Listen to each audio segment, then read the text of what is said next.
चूहा और कोयल की कहानी। बहुत पुराने समय की बात है। एक गांव था। उसके बाहर एक विशाल पेड़ था जिसके नीचे खेतों से थके हारे लोग गांव लौटते समय आराम करते थे। उसी पेड़ पर एक कोयल रहती थी जो अपना मधुर स्वर गीत गाती थी। वह सबको अपना गाना सुनाकर थकावट दूर करती थी। एक बार एक शिकारी उस पेड़ के नीचे आया और उस कोयल को पकड़ लिया और उसी पेड़ के नीचे बैठ गया। अब कोयल ने शिकारी को ऐसा मधुर गाना सुनाया कि वह गहरी नींद में सो गया। अब कोयल जाल को तोड़ने का प्रयास करने लगी, परंतु वह तोड़ नहीं पा रही थी। इतने में वहाँ से एक चूहा गुजर रहा था। कोयल उससे कहने लगी, चूहे भैया, जरा मुझे इस जाल को निकालने में मदद करोगे? चूहा बड़ा दयालु था। उसने कहा, बताओ क्या मदद करूं?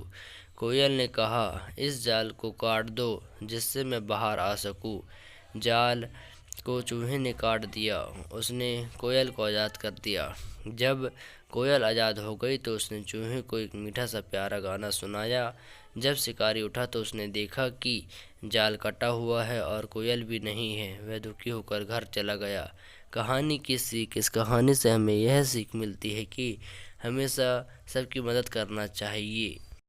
कहानी पसंद आई हो तो वीडियो को ज़्यादा से ज़्यादा लाइक करें, कमेंट करें, शेयर करें अपने दोस्तों के साथ और फैमिली में। और आप टॉक न्यू प्रिंसिपल चैनल में नए हैं तो चैनल को सब्सक्राइब कर बेल आइकन दबाएं, जिससे आपको आने वाली वीडियो की लेटेस्ट इन्फॉर्मेशन सबसे पहले मिलेगी। धन्यवाद दोस्तों, साथ बना रखिए अपना। धन्यवाद। प्राचीन काल की बात है। एक जंगल में बहुत सारे जानवर और पक्षी रहा करते थे। उन सभी पक्षियों का राजा एक हंस था जिसे राजपाट से ज़्यादा कोई मतलब नहीं था। उसका अधिकांश समय ईश्वर की भक्ति में गुजरता था। राजा के राजपाट में रुचि लेने से राज्य की सारी व्यवस्था चरमराने लगी थी। राजा के द्वारा किसी प्रकार की रोक टोक न होने से जंगल में बाहरी पक्षी भी अतिक्रमण करने लगे थे। इस बात से परेशान होकर सभी मंत्रियों और सेनापति ने सभा बुलाई, जिसमें कबूतर, उल्लू, तोता, बगुला, मोर, कोयल, चिड़िया आदि पक्षी सम्मिलित हुए। सभा में राजा उपस्थित नहीं था। वह जंगल की गुफाओं में ध्यान में लगा हुआ था। सभी पक्षियों ने एक स्वर में इस बात को स्वीकार किया कि हमारे राजा को राजपाट से कोई मतलब नहीं है। न ही हमारे पक्षियों शिकारियों से बचाते हैं और न ही बाहरी अतिक्रमणियों से हमारी रक्षा करते हैं। और समय आ गया है कि हमें किसी और पक्षी को राजा चुना जाए। कई दिनों तक इसी बात पर मंथन होता रहा।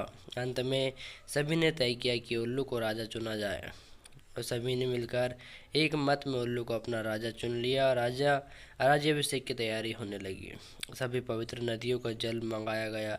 मनोविचार शुरू होने वाले थे कि कहीं से एक कौवा आ गया। इतने भव्य कार्यक्रम की तैयारी देख कौवे ने सोचा, लगता है यहाँ कोई विशेष कार्यक्रम है, अंत चलकर देखा जाए।